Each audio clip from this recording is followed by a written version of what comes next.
I'm pleased to be at this conclave at the invitation of the President of the Editors Guild of India and the President of the Press Club of Odisha. And last evening we had a very pleasant conversation on issues that matter, especially issues relating to the media, at a get-together hosted by Mr. Satpathy. So I'm very happy to be here. I'd like to express relief that Cyclone Dana made landfall and that the damage and destruction, although quite considerable, was contained through quick action by all the concerned. And our hearts go out to the hundreds of thousands of people whose lives were disrupted. The damage was considerable, I was told, in some parts of Odisha. We don't have the full picture yet, but it was contained, and I think that is a matter for some relief. I want to start out by saying that I agree with Mr. Satpathy that the term regional media is a bit out of place, because I fully agree with him. There's nothing called the national media, because earlier that was a code word for the English language press, which actually did not circulate in every part of the country, although it has spread its wings. So I think the more useful term would be Indian language newspapers or the Indian language media. And the rise of the Indian language press, in particular newspapers, was researched and analyzed by my friend, the political scientist Robin Jeffrey, in his landmark book, India's Newspaper Revolution, published in 2000. It came out, Oxford University Press, in 2000, and since then it has been revised. Before that, he wrote a number of articles for the Economic and Political Weekly on the dynamism, in contrast to what was happening in many other countries. After the late 1970s, the Indian language press took off, and they became mass newspapers. I think Odisha was very much part of this trend. Circulations skyrocketed, and Professor Jeffrey, who's based in Australia, begins with a proclamation. A revolution in Indian language newspapers began in the late 1970s. And I quote, "It was little noticed by India's English language elite and virtually unknown outside India. Now it's much better known, partly thanks to Jeffrey's scholarship on the growth of successful newspapers in about a dozen or so Indian languages, which of course includes Oriya." He highlighted a lively and buoyant situation where essentially 5 factors played a key role. 1, improved technology, which enabled the production and distribution of large numbers of more attractive newspapers. 2, steadily expanding literacy. 3, better purchasing power. And 4, aggressive publishing. And finally, and that's what's called the Crimean War factor, political excitement. Whether it's good or bad for the country, if there is excitement in politics, if there's turbulence, if there are striking developments, it has been well established that newspapers and other media grow. You saw the phenomenon in the United States when Trump was the president. It was called the Trump bump, including newspapers that are very critical of Donald Trump, President Donald Trump at that point. Like the New York Times, they took advantage of this because Trump was quite an exciting character, although very strange character as a politician. so far as newspapers are concerned. All these things come out in the research of Robin Jeffrey and some others about the dynamism and the factors behind the growth of Indian language newspapers. And of course, television, news television, is another story, a parallel story which again took off in the 80s and 90s and thereafter.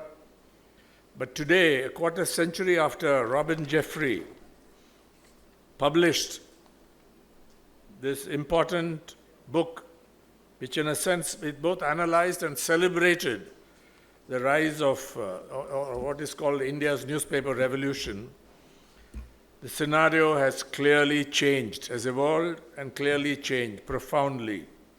And we need to, nobody I think has all the data on this. The research has not really been done about the changes that came thereafter, comparable to what Jeffrey was able to document in his book, which basically dealt with the post-emergency period up to the late 90s. The situation has clearly changed. The transformation has been striking. The challenges are tough. And I know that this conclave has been planned, to some extent at least, to register and exchange ideas and insights on these challenges. But these challenges are also, as the cliche goes, opportunities, and there will be transitions that lie ahead. We just do not have, as far as I know, enough information and data on various factors, various facets of these challenges, these opportunities, and the transitions that lie ahead across India's vast, diverse, and uneven media ecosystem. But I think a lot of people say that the situation is very dire, that we are into a second emergency and so on. It's bad enough. The authoritarianism, the assaults directed at the news media in India, and India deservedly ranks where it does. I'll come to that in a minute. In rankings of press freedom put out by various independent organizations. I know the Press Council chairperson, Justice Ranjana Desai, has a problem with this. Earlier chairpersons of the Press Council of India also contested it. I think it's a wrong thing for the Press Council chair to do, that take issue and kind of go out there and indulge in polemics, questioning the methodology. The methodology has been laid out very clearly in the reports, but that's another matter. But India deservedly ranks, I think, where it does in these international rankings. But that's not the emergency. Mr. Satpathy and I know the emergency. There are others also here, senior journalists and editors who lived through that. And it was different. There was total censorship. The political situation perhaps was not as bad as it is today, but so far as the newspapers were concerned, there was total censorship. You could hardly write anything outside. Even blank pages were not allowed. And I don't think we need to exaggerate the situation, because that would only lower spirits. It won't be true, but it will also lower spirits. I think there are plenty of spaces, plenty of voices in the vast, uneven, diverse Indian media ecosystem that speak up. And after the ground shifted under Mr. Modi's feet as a result of the last general election, where they lost the majority, I think these voices, I was discussing it with some friends yesterday, they said the same thing independently. And I think the conduct of or the behavior of certain institutions, including the judiciary, also in the media and elsewhere, I think more voices, more independent voices are beginning to sound, which we didn't hear earlier. So I think the situation is not as dire as was made out. Nevertheless, it is bad enough. The BJP government at the center and also certain state governments have conducted targeted assaults on freedom of expression, on media freedom and independence, and other fundamental rights. They have used, the central government in particular, has used anti-terror, sedition, and other draconian laws to incarcerate without bail or trial. And there are distinguished lawyers and also former judge will be here later on. We look forward to that discussion as well. For prolonged periods, they incarcerate without bail or trial journalists, students, human rights defenders, civil society activists, and troublesome critics of the government. And the post-2014 downslide in media freedom, I referred to this earlier, in media freedom and independence, has seen India sink from the rank of 140 out of 180 countries in 2014 to 159. That's the latest ranking in 2004 among 180 countries and territories in the World Press Freedom Index, published by Reporters Without Borders. The central government has made a concerted effort to police and censor the internet, the social media, technology platforms that deliver streamed content via internet-connected devices known as OTT platforms, and also digital news providers. It has almost certainly conducted illegal surveillance against a large number of journalists, along with politicians, civil society activists, and other selected targets by deploying NSO Group's military-grade software, Pegasus. The matter is pending before the Supreme Court of India, and I am a petitioner in this case, so I will say no more about it. Shockingly, in the decade 2014 to 2024, 19 journalists have been murdered in connection with their work across India, compared with 11 during the previous decade, which was bad enough. Since 1992, the New York-based Independent Committee to Protect Journalists, known as CPJ, has meticulously, after careful inquiry and strict verification, documented the work-related killing of journalists worldwide. And over the past decade, India has been described as one of the most dangerous places for journalists, especially investigative reporters, to do their job. Research suggests that communal and other forms of divisive politics and social polarization across India have made an already bad situation worse. But this is not all.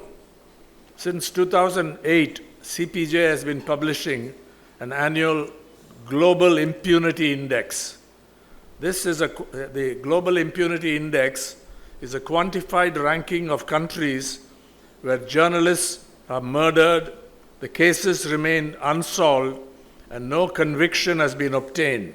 In other words, whatever be the claim, the rule of law does not apply when journalists are murdered in the course of their work. I'm not talking about private disputes, property disputes, and so on, where some journalists may be attacked or murdered even.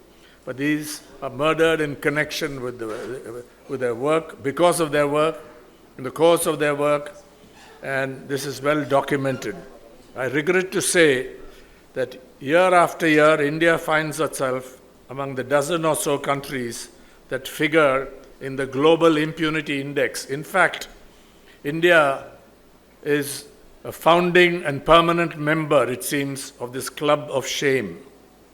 This is a very serious matter, and recently, a very fine journalist, Gurbir Singh, who's a member of the Press Council of India, wrote a long report documenting this, going back, and the figures he gives are quite shocking. But the chairperson of the Press Council of India has seen it her duty to contest each and every one, virtually, of these assertions or these statements by Gurpreet Singh in a very long note. So if you go to the website of the Press Council of India, you'll see the gap between what journalists want. They're documenting it accurately or trying to do it. They give the sources.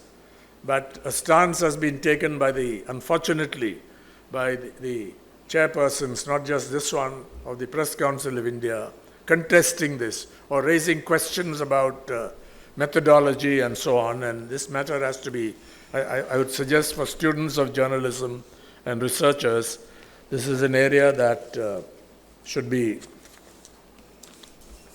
looked into seriously. These are areas that require serious discussion in fora like this, in conclaves like this.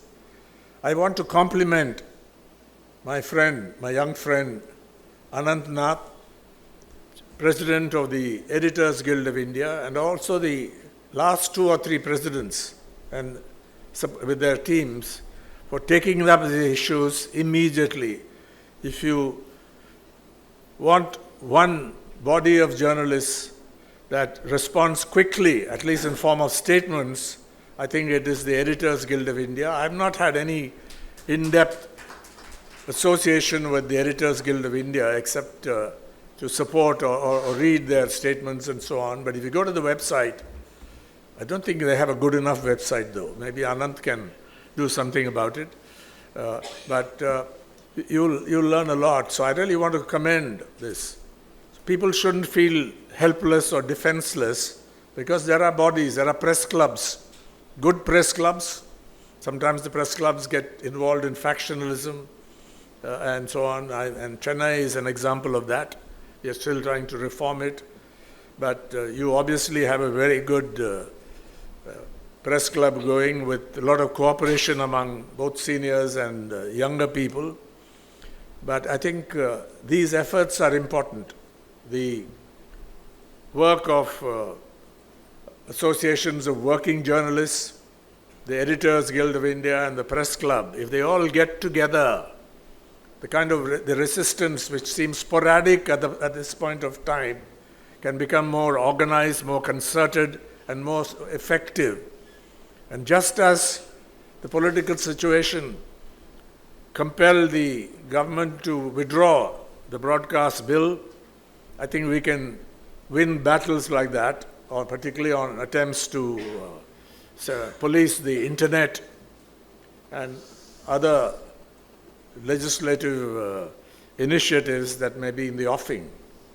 So I'm much more hopeful about what can be done to push back authoritarianism directed at the media and journalists than many others, because we used to hear these dire assessments and forecasts of what may lie ahead.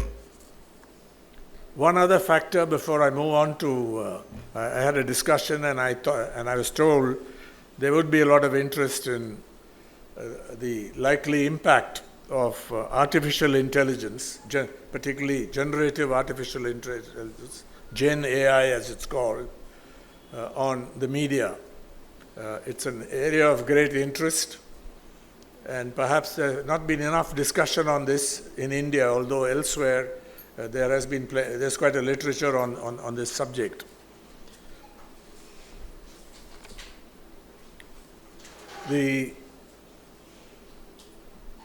Let me now move on to, because time is limited and there are many other sessions to come, to the subject of generative artificial intelligence and its relevance to and impact on the news media and journalism. My observations are partly based on the Hindu's experience, also the experience of some other newspapers like the Times of India and the Hindustan Times, Also, I had a conversation with my friend Pranoy Roy about Decoder, his new initiative, which is AI powered, and we have a general idea of what is happening.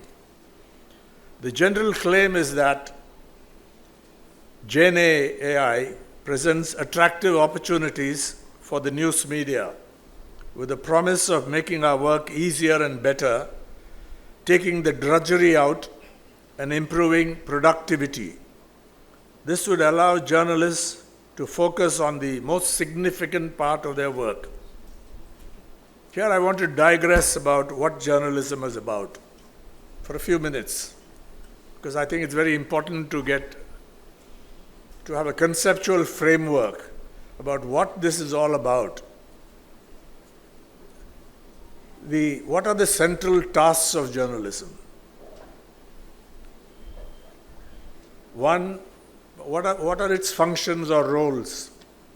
One can be, without going into excessive detail, let me list them. I think the two central functions are, one, the credible informational function. There has to be trust. You have to build credibility. Credibility doesn't always mean you're always right, but basically, and this is built over the long term, there is trust among readers or viewers or listeners.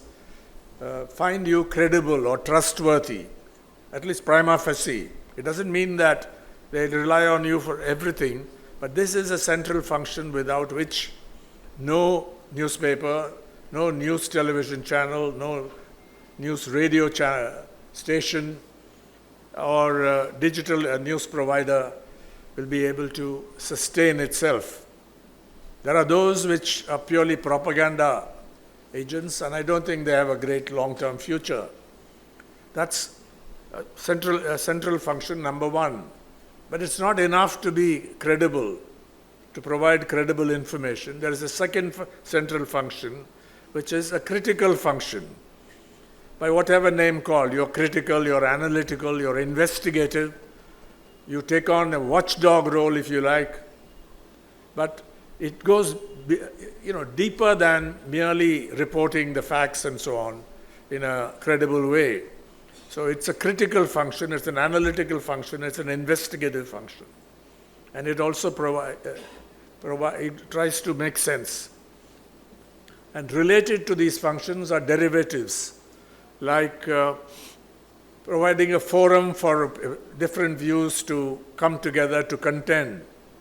And the old theory that, you get to the truth if you allow opposing points of view to clash, going back to Milton and so on, that is at play, that all serious media provide a forum for discussion, for debate, for controversies within a certain framework, if possible in a civil way. And then you have an agenda building function, not in a negative sense, but a virtuous agenda. The mass hunger in Kalahandi district, earlier there were stories about the sale of girls for 20 rupees and so on, which were investigated. Later on they found that some of that was exaggerated, but stories like that, where the newspaper gets onto a campaign in a virtuous sense, and then an agenda is built. Public opinion begins to change. People respond. Authorities are forced to intervene in some way. So I think there is that function. When you talk about the sex ratio at birth, about which Professor Amartya Sen and others made important interventions several years ago, where India has a poor record along with China and others. I'm talking about, sex ratio at birth, and so on literacy campaigns, and all these things, the news media can play a very important role. And I think to some extent in India, sections of the Indian language press as well as also other English language newspapers have played this role against hunger as crisis, so on. So that's an agenda building role. But of course, you also have other functions like the entertainment function. And people are beginning to talk about the propaganda role, the manufacture of consent. So I just want to give you an idea that there's a huge literature on this question, and younger journalists need to have a conceptual framework for doing their journalism. Otherwise, what's it all about? Is it just to get a salary? You'll get better salaries in most other sectors. You do better in many other sectors. So why do you want to become a journalist? Unless there is some idealism, unless you want to make a difference in society. I think that idea to strengthen that and empower yourself, I think you need a conceptual framework. Now, coming back to the subject of artificial intelligence and related factors, the claim is that Gen AI would allow journalists to focus on what really matters and what are the basic tasks of journalism today. Verification, bearing witness, investigation, and sense-making. You take these four as the core tasks within the framework I mentioned as essential to journalism, at least journalism's claimed classical mission of holding the powerful to account, ensuring fairness and justice. So is that claim true, that generative AI would free journalists to concentrate on this? We already know that Gen AI poses new, complex, and formidable challenges to the media and to journalism, especially to its core values. Let me now also digress again a little to look at a phenomenon that has had a widespread disruptive impact in the complex media ecosystem much before artificial intelligence came to the fore. And this is the global challenge of disinformation. Misinformation and disinformation are not new. They have been around for a very long time. In fact, much before journalism became a modern profession. What is new is the nature and scale of disinformation, especially online disinformation, which does not respect national borders. I would suggest that India and the United States are among the countries most affected by disinformation on an industrial scale. We saw its effects during the run-up to the 2024 Lok Sabha election and also the assembly elections. And just this week, the New York Times published a news analysis titled, "As Election Looms, Disinformation Has Never Been Worse." The reporter, Stephen Lee Myers, was extensively covered the impact of disinformation on U.S. electoral politics, writes, and I quote, "Smears, lies, and dirty tricks, what we call disinformation today, have long been a feature of American presidential election campaigns. 2 weeks before this year's vote, that is November 5. However, the torrent of half-truths, lies, and fabrications, both foreign and homegrown, has exceeded anything that came before, according to officials and researchers who document disinformation. For example, Kamala Harris has been falsely accused of sexually molesting students with a faked AI-created video that purported to show a victim receiving this video received more than 5 million viewers on X, formerly known as Twitter, which is now owned by Elon Musk. I mention this because very often there is confusion about what the term fake news is not quite accurate. The term, I think it's important to make a clear and actionable differentiation between disinformation, which is deliberate and motivated, and misinformation, which is not intentional. and is typically a result of reporting or editing failure that can be corrected easily. So far as the media are concerned, misinformation happens, inaccuracies are published, and they can be corrected or they should be corrected. And it's quite easy to correct them. But both types of inaccurate and false information can cause harm, even significant harm. But it is clear that it is disinformation that presents the big threat, scaled up and weaponized on the search, messaging, and social networking platforms that are operated by the technology companies. Disinformation causes great harm to democracy, to media freedom and independence and its credibility, and in charged socio-political settings, to human lives and welfare as well. Witness the lynchings of Muslims in different parts of India.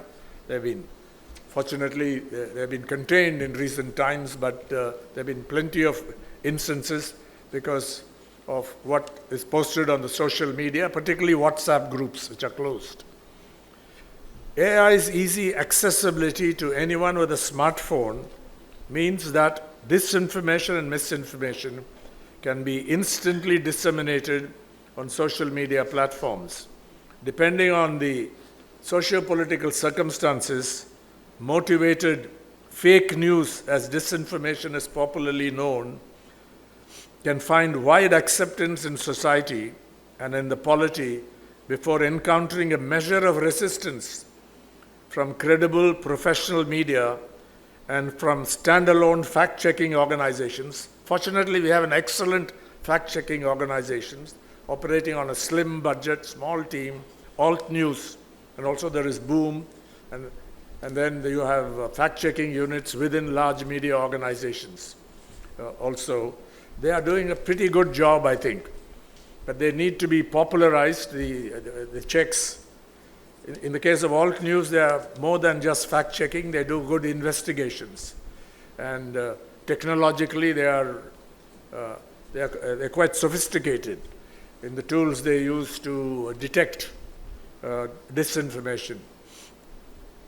It's well known that generative AI already provides a variety of tools that can be used to aggravate and heighten the threat and the practical effects of disinformation.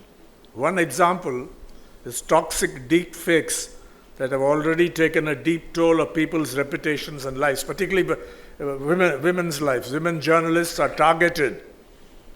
We have it even in Tamil Nadu, and fortunately there it was cracked down as soon as it appeared. But this is a distressing phenomenon with deep fakes being used. And it's not always deep fakes. In India, I think this technology has not been widely embraced. Even shallow fakes, simple fraud, using old videos to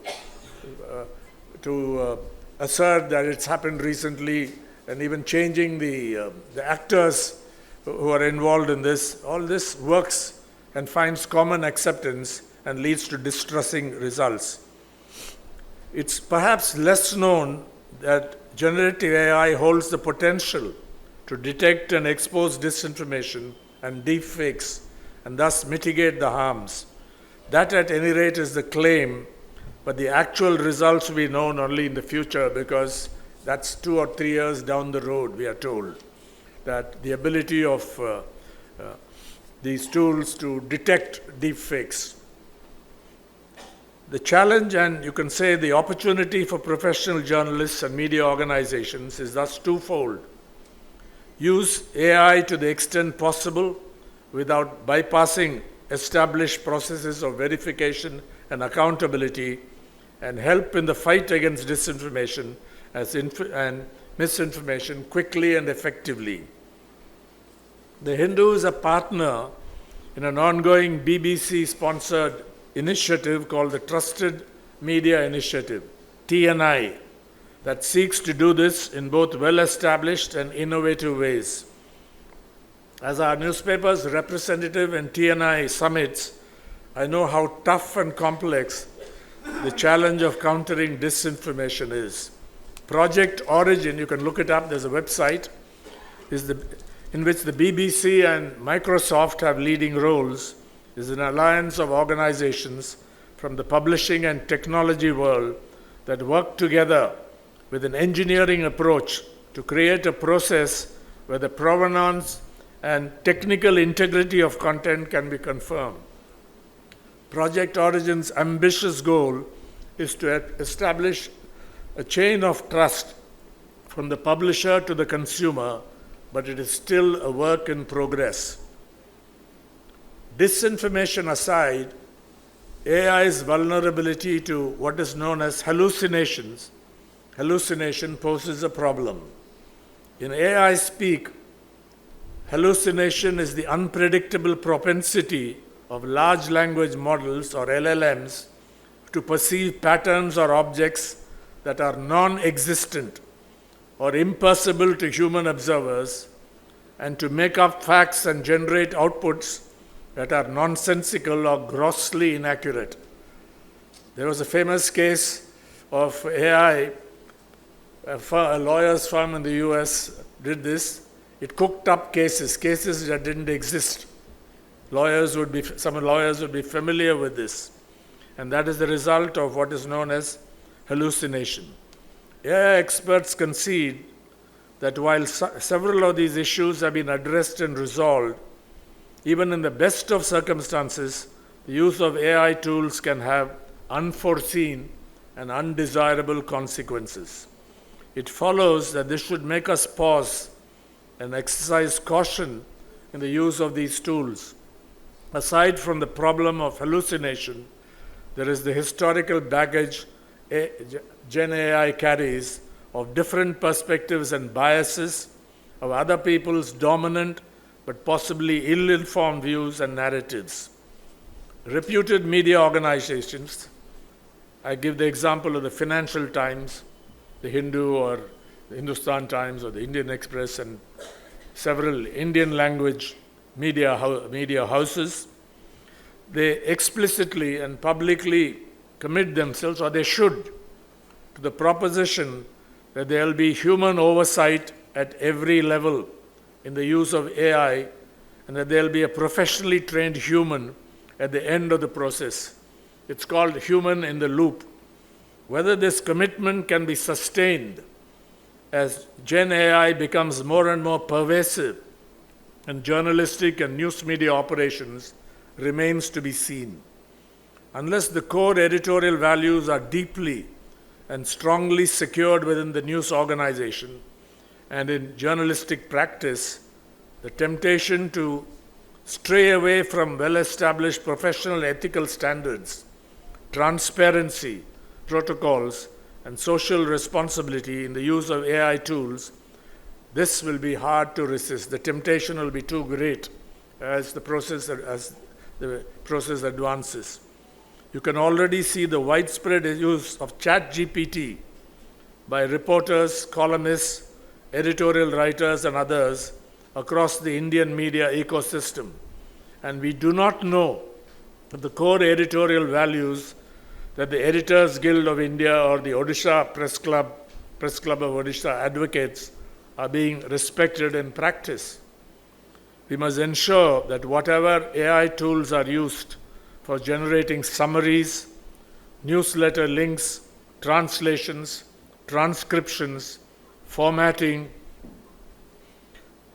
that the journalist takes responsibility for the final use of the output. Further, the adoption of AI must be made transparent.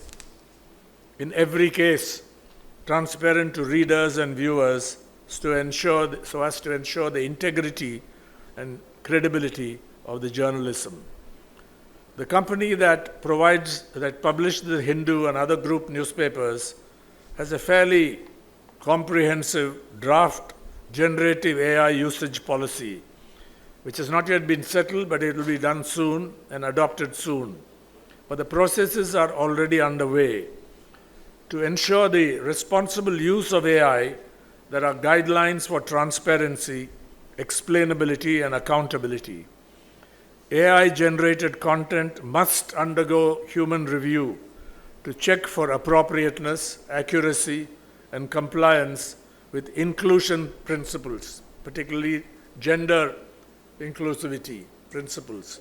Not just in India, some other media organizations abroad, particularly in Latin America, are very keen on using AI to at least monitor the performance of the newspaper in relation to gender justice.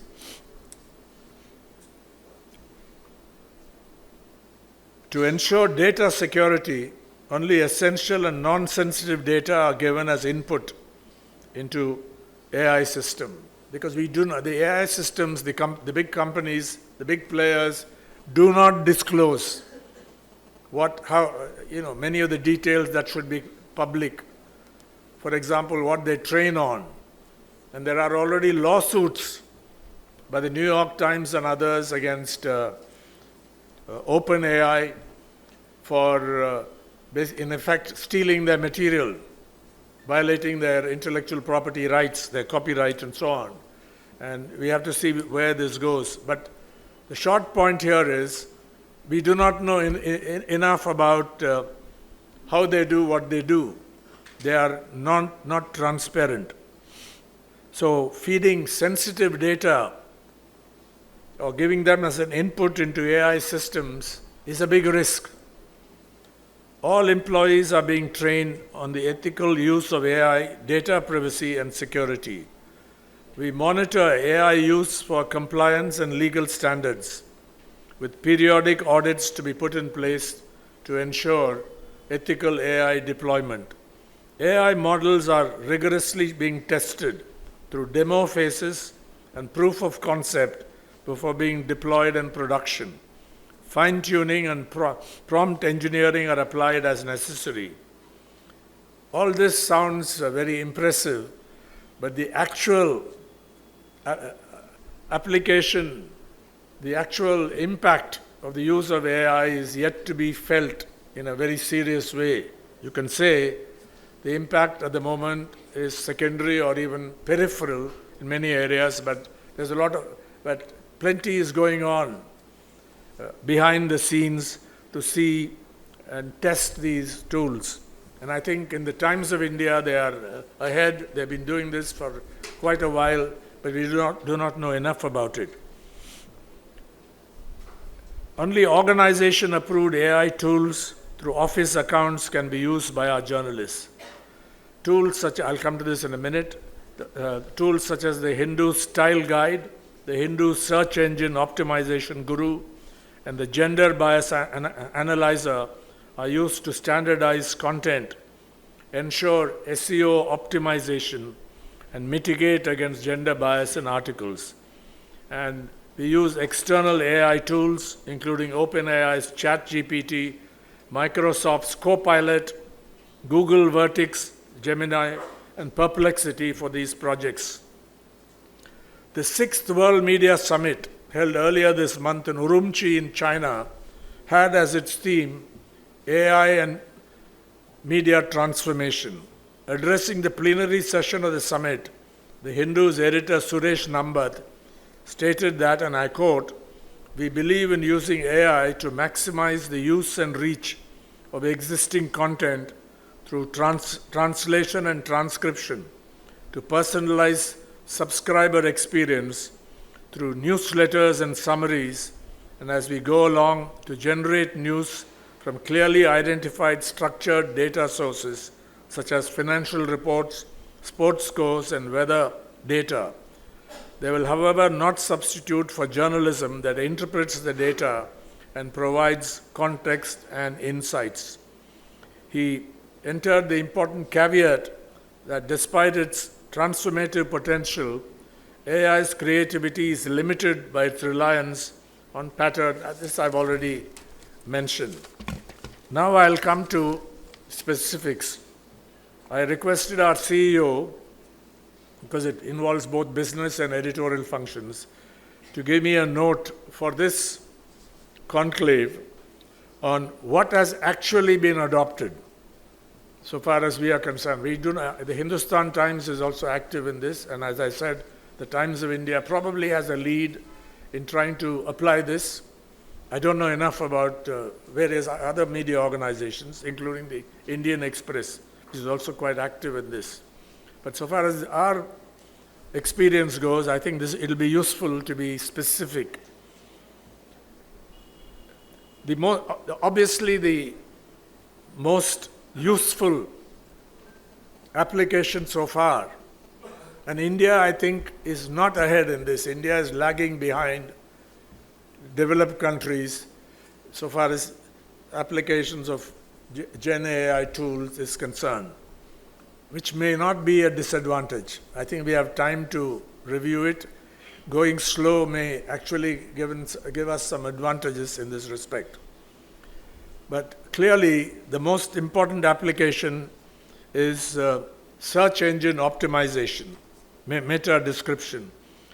We have integrated ChatGPT into our workflow to generate the SEO meta description for a given article when it is marked as ready for publishing. The generated meta description can be edited by the user or accepted as such. This is available across all our publications. And the core stakeholder here is the SEO team in products, not so much the journalists in the front end. It's in production, and it's clearly the most useful application thus far. SEO headline.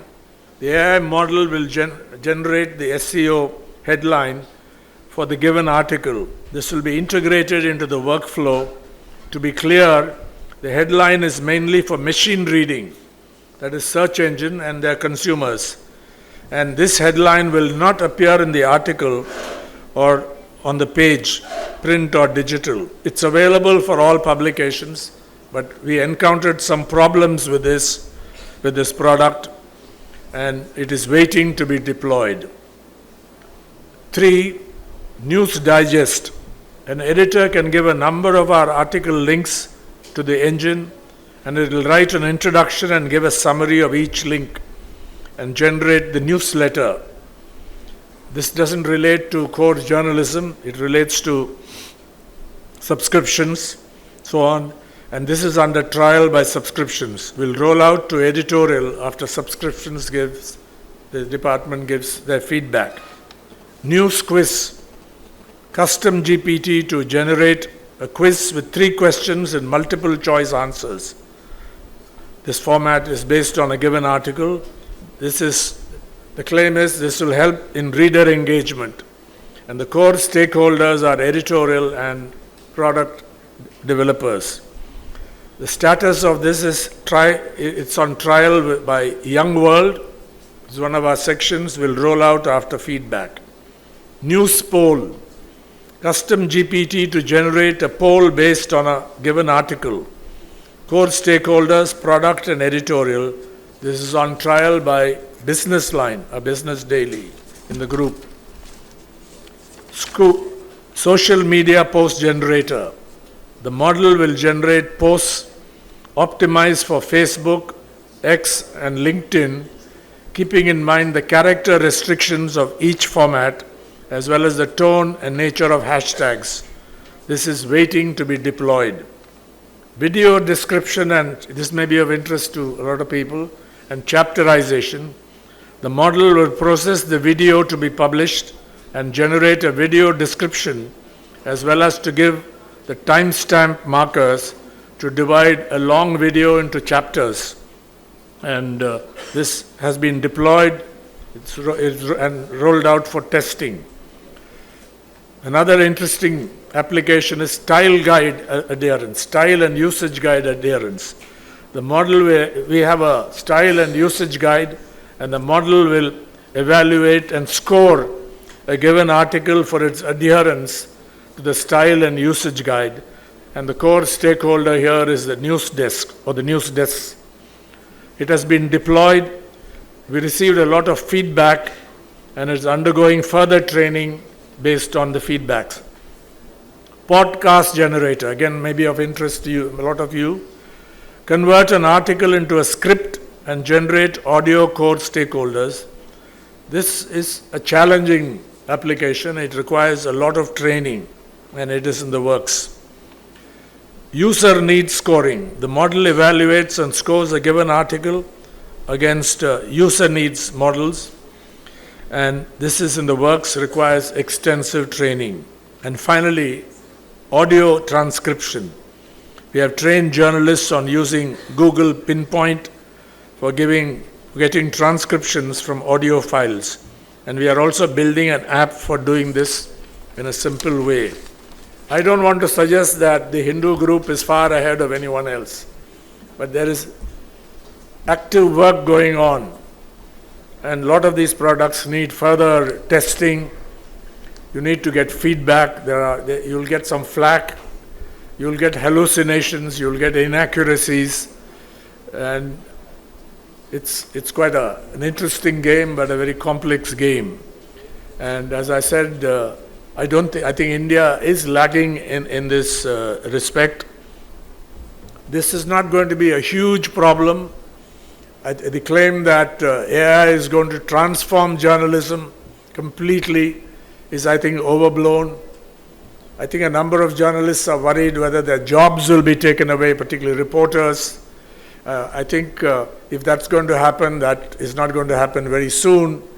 So I think we need to have more discussions on this, bringing in tech people as well. And a lot of the young journalists, I think, have the skills to do this. But it's an important area, and since India is not far advanced in this, we do have time, I think, to reflect on it, to do more testing and trials, and to the extent possible, get it right.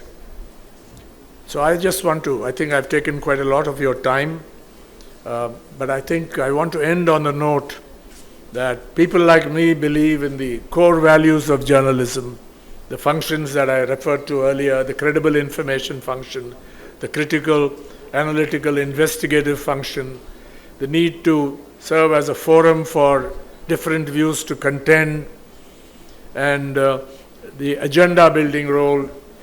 And we have to limit, and of course, the entertainment function of journalism, of media. And I think the Indian situation, although it is disturbing in many respects, the targeting of journalists, the misuse of laws, there's a lot of other material which Van Ifra has put out, including the misuse of laws relating to economic offenses against journalists. There are case studies here. If there's interest, we can discuss that. There's quite a lot of research on these areas. So while there is room for concern, I want to end on an optimistic note, not just to boost morale, because I think that is the real situation on the ground.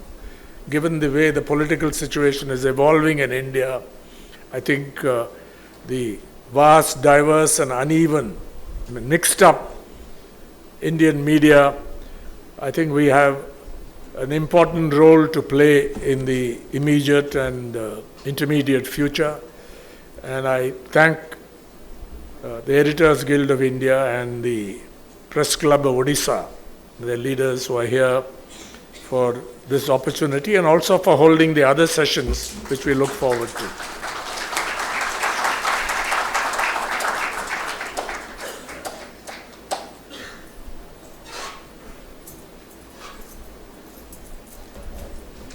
We have a 10-minute period for question-answer session. Ram needs to be thoroughly grilled because he spoke in details about everything concerning media, modern day situation.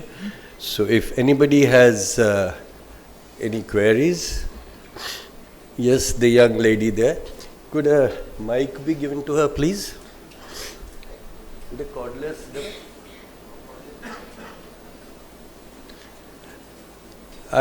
We'll have 3 questions total. If you could please write down your question so that you are eloquent when you read it out, not be vague. Please. A very good morning, sir. I, Jyotirmay Mishra, student of Journalism and Mass Communication from BJP Autonomous College. My question is that you talked about the central functions, that how AI can prove to be productivity in the field of media industry. And afterwards, you also told how AI gives the undesirable consequences in the media industry. So I want to know how it can be productivity.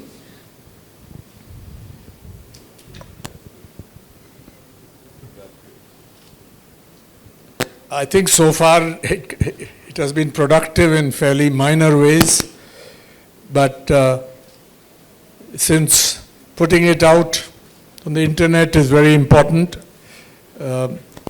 search engine optimization is the major advantage, as I said. So far as the journalistic tasks are concerned, of course you can get summaries. If you read if you do an interview, you can, if you're not particularly well prepared, you can get some ideas because it's got a lot of data. But the risk is that people tend to plagiarize.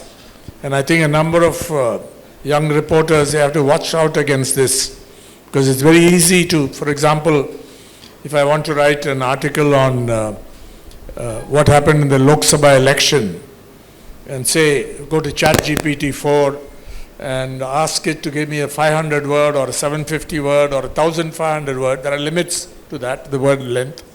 It'll give me quite a passable article. And if I take that and put it in my copy, it'll be very hard to detect unless your news editor or supervisor knows that you're not capable of writing this, and suddenly something happens. So that could be the misuse. And I think, I have a sense that since ChatGPT is so pervasive in India also, quite a lot of people are using it. Whether they actually plagiarize or just import this stuff, I don't know, but certainly they're using it because we observe that. The other productive use would be translations. Yesterday, at a get-together hosted by our host here, I took a passage in English and fed it to ChatGPT-4 saying translate into Oriya. I can't read it, but my friend who read it said it's pretty good. He was very surprised. And if you ask AI specialists, not just for media in the world, what is the most beneficial use of AI so far? There are things like AlphaFold 2, where AI has been used to crack what is known as the protein folding problem in biology, detecting the structure of proteins.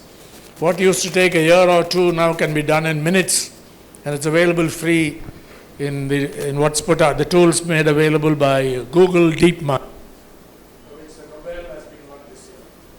But there are applications like that which are clearly beneficial. But if you ask AI experts or people drawn from different scientific fields where AI is applied, what is the most beneficial application to date?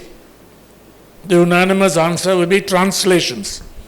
And this will be of great use to journalists in this. And if you have a multilingual media organization, then this will definitely increase productivity. But at the end of it, you can't rely on it. You have to know the language and get some people proficient in the language to edit it. I think there's nothing wrong. But you have to disclose the fact that this is AI generated. This translation is generated by and be more specific than just AI, say that ChatGPT-4 has been used for this. If you do that, then I think there's nothing wrong with it. Or if you send out a newsletter, particularly your business, your marketing people send out newsletters to try to get more subscriptions or attract more views, then there's nothing wrong with it. But if you use it to write articles without disclosing the fact that this has been AI generated, and also if you can't write an article just using AI because it's trained on data that's already there with all its biases, imperfections, inaccuracies, and so on. So if you don't verify it, it's no use. So I don't know if I've answered your question, but those are some of the productive uses and also traps that are available today. I have I have always this other view, and Ram gave you a very straight, proper answer. But I got to hear from a friend who lives in Israel that with all this digital age, the walkie-talkies and the pagers burst. What happened was people who had put in their biometrics into their pagers, when they took it near their eyesight and it reads the pupil. Even on iPhones, you see, it says facial recognition. It doesn't actually recognize your face, it just looks into your eyes. So when they took it near their eyes to open the pager, it burst. So some 9,000 Hezbollah fellows went blind with that. And those who had digital opening and they did it from their waists were blown apart. So that's the other side of the digital age. Yeah, good morning, sir. Good to see you here. So, being a very seasoned journalist and part of the head of the editorial team of a conservative media like Hindu, so how do you see like that Elon Musk is openly promoting Donald Trump to be the president of America? How do you see Elon Musk is openly promoting Donald Trump to be the next president of United States of America? What is your view as the head of the editorial team as a conservative media like Hindu? So that I'll be specific about. Elon Musk is entitled to support anyone, but How do you see it? but the extent to which he goes Exactly, to that's do it, yes, is extraordinary. And Elon Musk is now being widely criticized for what he's doing to Twitter and so on, the kind of politics and causes he espouses. And I think that criticism is well deserved, because he's an uncontrollable force, it seems. In the future, we can hijack an entire system for this. The entire platform is hijacked for this. So we see this is the future. The entire platform is hijacked for it. I don't know. I think Mr. Sanjay Hegde posts and I post, and I think we don't necessarily, we are not hijacked, I think. But yes, it is true that when he bought Twitter, it was seen as a poor decision, but he has been able to transform it and change the rules of the game for the worse. There's no doubt about it. And if you see what Alan Rusbridger, former editor of The Guardian, and others have written, they are very, very critical. And there's even a move to get off X, that we boycott X, but they've not done it yet, because X still matters. But in India, Twitter has a much lower following than Facebook, WhatsApp, Instagram, and so on. And another thing, if you go to Mr. Modi's handle, you'll see, what is the latest? Is it how many million? Can somebody check for me? But there are not that many Twitter users in India. It's only a fraction. So I don't know how. 91.8. But look at the number of Twitter users in India. It's about 25 million. So all these are the diaspora. They bots. It's not just Mr. Modi. It's for anybody, including us. There are a lot of bots which are following it. But you have to be more critical of these numbers when you see the reach. They want to create the impression that, particularly with Prime Minister Modi, whom I know quite well, I think his approach seems to devalue the professional media, that I don't care that much. Journalists are not taken on board when he goes abroad the way previous leaders used to take them. So it's more social media. But is the actual impact what it claims to be?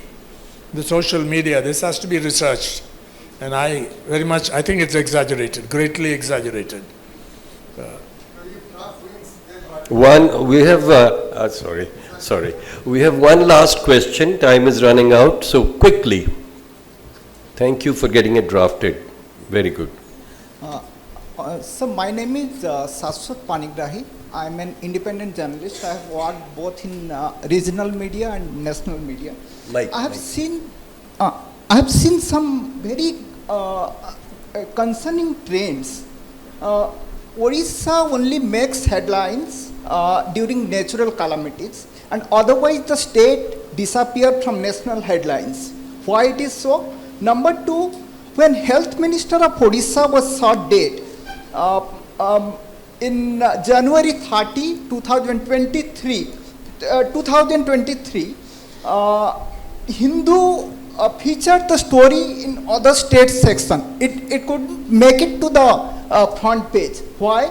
And when revered Hindu monk Swami Lakshmananda Saraswati was murdered in Kandhamal in 2008, it was a single column story in Hindu, and when the Kandhamal riot happened, it made it to the front page flyer. Is Hindu anti-Hindu?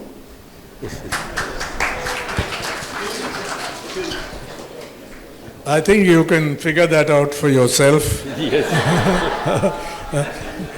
The Hindu, editorially speaking, strongly advocates secularism and is very critical of any attempts to deviate from that. And we have plenty of that these days. And I think there are other newspapers also that take this stand. Not too many. But sir, No, 1 minute. As for Kandhamal, in fact, I was the editor at that time, and the story of a rape of a nun was sought to be underplayed in the national media. Maybe they didn't know enough about it, and I sent a very fine journalist, Dr. Parvati Menon, to come here. And I think missionaries of charity were involved. We dug it out. It was true that it was front-paged. There's no point in comparing. Something happened that it's called false equivalence.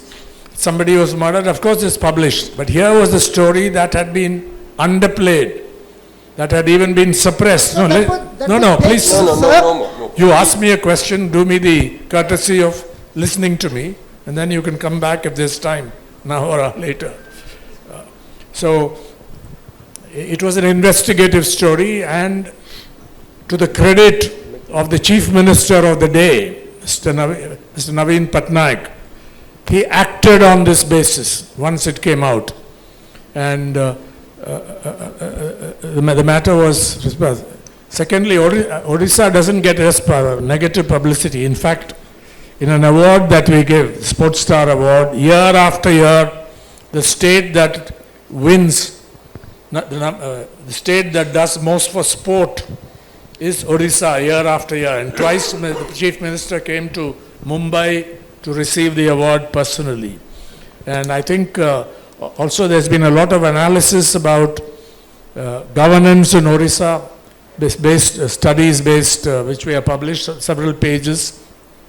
So I don't think you should get the impression that Odisha comes into the news. It's a great civilization.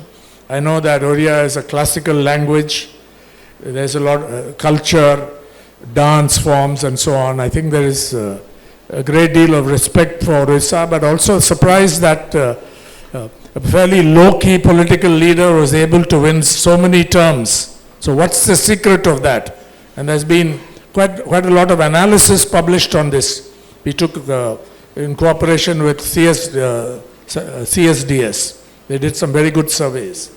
So be proud of what Odisha has done rather than find fault about this.